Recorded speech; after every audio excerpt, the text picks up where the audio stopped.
Hey everyone, thanks so much for joining me on the Slice of Healthcare podcast. I'm your host, Jared Taylor. Today I'm joined by Matt Renfro, the co-founder and CEO at Lynx, and Ken Abel, the Chief Information Officer and co-founder at Lynx. How you doing today, gentlemen? Doing Very well. good. Thanks for having us. Absolutely. I'm excited to have you on. I saw your company be tagged in a couple posts a few weeks ago. There were some announcements, started reading more about it, started seeing that a lot of the team was, even though you're spread out, was in the Boston area, which I'm originally from. And I was like, all right, we need to have them on the podcast. And here we are. Awesome. Yeah. Appreciate you Well, having us. yeah, absolutely. I'm super excited to have you both on. If Matt, if you want to start, and then Ken, you can kind of go from there. Just tell the audience a little bit about your background for anyone that's not familiar with you, and then we'll talk more about Lynx. Awesome. So I'll start us off. I'm Matt Renfro, co-founder and CEO of Lynx, as you mentioned. And my background is at the intersection of financial services, payments, and healthcare. And the last 6 years, I had spent at United Health Group and Optum. Most recently, stood up and really helped stand up Optum's direct-to-consumer business called the Optum Store. And before that, I spent the majority of my time within Optum Financial Services, where I was Chief Product and Strategy Officer of our industrial chartered bank, which was primarily known for being the nation's largest health savings account administrator, and also ran something called Optum Pay, which was primarily how United Healthcare would facilitate claims payments to their vast provider network. And we were always focused on during those times, really looking at how can we help enable people, in addition to health plans, better afford and pay for healthcare in a seamless way. And anyway, a lot of what we saw over during our time at Optum really has influenced some of our perspective of the need to bring modern financial technology to healthcare, which is what we're doing at Lynx. Thanks, Matt. Yeah, Ken, we'd love to Yeah, hear more from you, sure. Ken. So Ken Abel, co-founder and chief information officer. So Matt and I have 10 years of history working together across now 3 organizations. So I've spent nearly 2 decades in financial services technology, spanning various types of banking, so custodial investment, and then most recently healthcare industrial banking. So most recently I was chief information officer for Optum Bank that Matt mentioned. Where I led technology strategy and execution at the intersection of banking and healthcare, 2 very heavily regulated industries, as you all know, and just really happy to be here and want to go through the good things that we're doing at Lynx. Great. Well, this is the first episode that you've both been on. So typically, whenever we have a new company on, we love to hear more about your why, how, what. So Matt, maybe you can start, and then Ken, you can pick up kind of throughout those 3 core pieces of the company. Yeah, sounds great. So, I guess the first thing is at Lynx, our tagline that you might have seen online is we're introducing modern fintech to healthcare. And when I'm asked why does fintech and healthcare need to intersect? There's some obvious answers related to fintech hasn't necessarily made its way to healthcare as it has other industries. It's not easy to do a buy now, pay later for a medical bill, or to really manage a financial account similar to how we manage our personal bank accounts, which are great potential reasons. And there's growing programs not only in the commercial space, but debit card programs in Medicare and Medicaid that could really have a meaningful impact on people, but are also not necessarily managed by best-in-class banking and payment institutions. But where our why actually starts is this fact at a population level, which is largely ignored by the incumbents in both financial services and healthcare and even payments, which is health and finance for people is directly tied.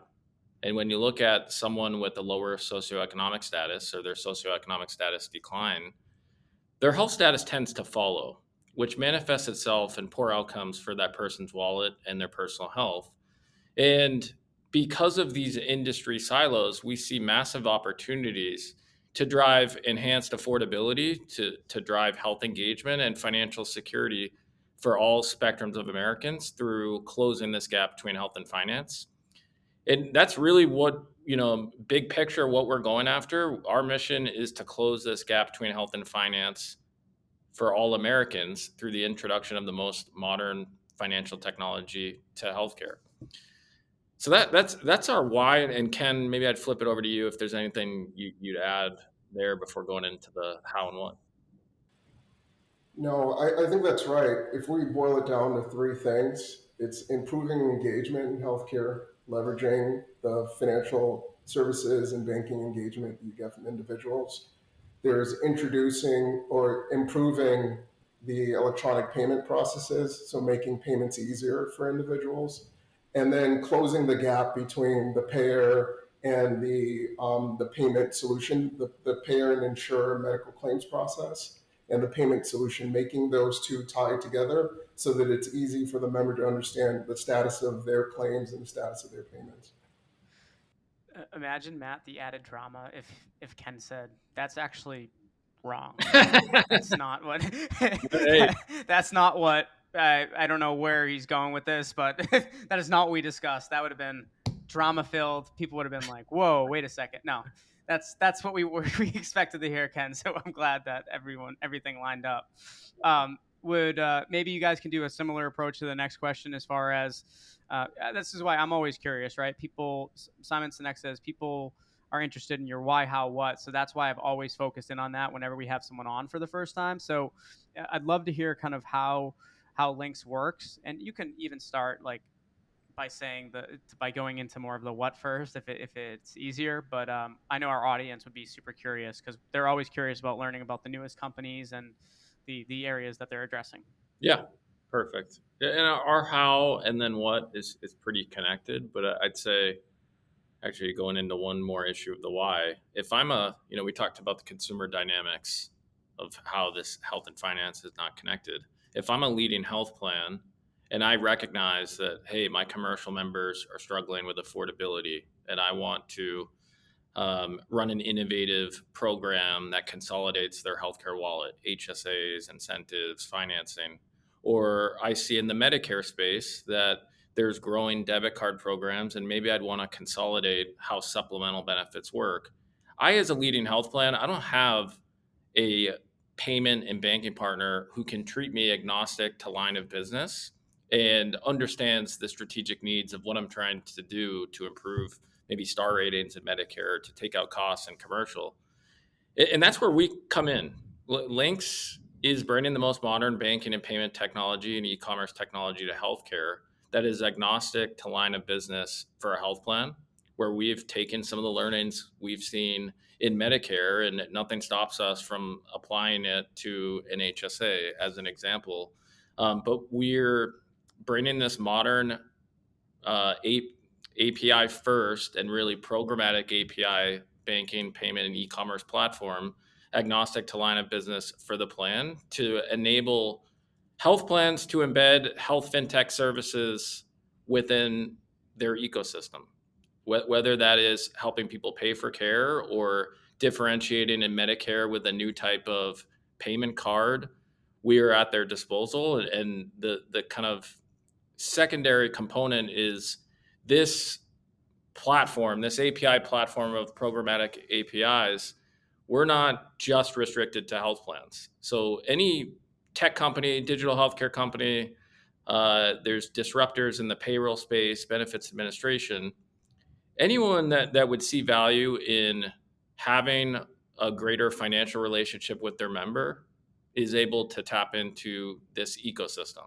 So that could mean for a payroll provider, being able to fulfill an ask from my employer customer to manage a modern HSA within my existing digital experience instead of using a legacy system. Or if it's a tech-enabled digital health provider who's at risk for certain populations and they want to prescribe food as medicine via debit card for their diabetic population.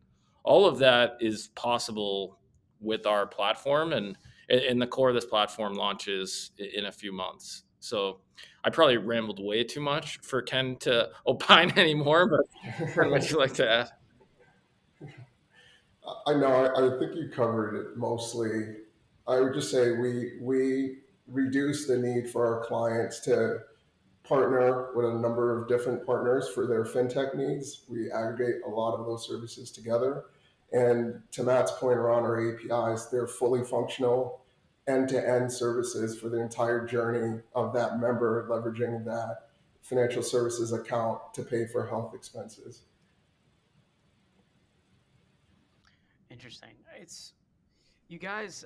One of the things I really like about what you're doing here is I like the familiarity too that you two had with each other before, obviously starting the company. I think given the spaces that you both come from too, perfect, right, for this opportunity that you're tackling. Um, what are some of the I want to talk a little bit about the future of this space, so you're like what you're willing to say. I don't want you guys giving away your your all your strategy and your game plan here, but I think you're both innovators in this space. I'm always curious when I speak with the innovators, kind of paint us a picture of where you think this can head. um, what you're willing to share. Don't give us the house, but I know our audience would be really curious to hear from you on that issue. Yeah, I think where we're headed, and I don't think there's anything crazy we'd be giving away, is if we achieve our mission, our mission is really to close this gap between health and finance for people. And achieving that mission is being able to partner with a number of health plans and to partner with other disruptors that have large distribution to start to really help drive an ability for people to save time and money across all their healthcare interactions, whether it's managing a modern financial account or saving money on an over the counter product or being able to find savings, whether it's on benefit or off benefit through unique ways of buying drugs. There's a real financial component of where we can help people attempt to save time and money in healthcare, and there's a real e-commerce component of how we can start to transform, maybe the legacy mail order catalogs in Medicare or other ways of procuring products into a new type of virtual care and pharmacy platform that has your financial accounts embedded. So, but beyond that, we're kind of well, I'll flip it to Ken.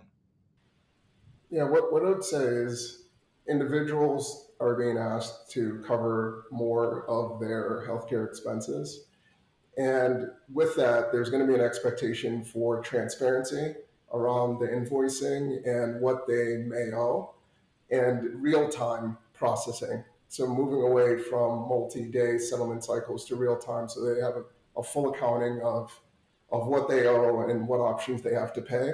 One of the things, one of the tangible sort of changes I'd like to see is a transformation from the notion of you may owe to you have paid. So looking to really improve the transparency of the healthcare payments process. As we get ready to wrap up here a little bit, we keep these episodes pretty short and sweet. The goal would be to have you both on again, by the way, in the near future to dive into some of the other areas that you're focusing in on in the space. This is really your overview episode, but you're giving us a good glimpse into the future as well. As we wrap up, if you could just talk a little bit about your recent raise, who participated, and then what's next as a result of that, I think that'd be a great way to wrap things up. Yeah, sounds great. So we started the company about a year ago and raised a $2.5 million seed round in, I guess it was April 1st of last year, so less than a year ago. And that was led by 406 Ventures, and Frisch Cressy participated, and we have some interesting angel investors from both financial services and healthcare. And we had been in stealth mode until about a few weeks ago, and we just closed a $15 million Series A and announced Lynx to the public. And that's where Obvious Ventures co-led with 406 Ventures, and Frisch Cressy again participated, and a few other senior executives participated from an angel perspective, and we had some other strategic institutions right, down the street from me. Winter Street Ventures, an affiliate of Commonwealth Care Alliance, probably I could see their building from where I am right now, and I'm a Northeastern grad, so we had Northeastern's Angel Fund participate a bit, and we also had Shields Capital, Jack Shields, and the Shields Health Solutions team. So we have great investors across the board. We've got a great team, and we're kind of, we're just getting started here, but we feel like we're in a great position to help people to start experiencing what modern fintech is, whether it's in Medicare, commercial, Medicaid, and beyond. Anything you want to add, Ken, as you wrap things up, or are we good to go? I think we're good to go. We like the dedication of our investors. They've helped us assemble the great team that we've assembled, and we're really ready to hit the ground running. So yeah. I know a few of the ones you mentioned. I mean, they're all. Oh, I've actually talked with people at a few of them, is what I mean. I've heard of all of them. Those are great firms that you were able to get into the fold. Obviously, Matt, Ken, originally being from the Boston area, I think that's why I know especially know a lot of those names, right? Because as you said, where you're at right now, Matt, is you're near all of those investors are in close proximity. So that's pretty cool. But thank you again, both for coming on the podcast. I can't wait to have you back on again soon, and wish you and the team all the best of luck. Awesome. Well, To Jeremy. thank Thank you you. so much.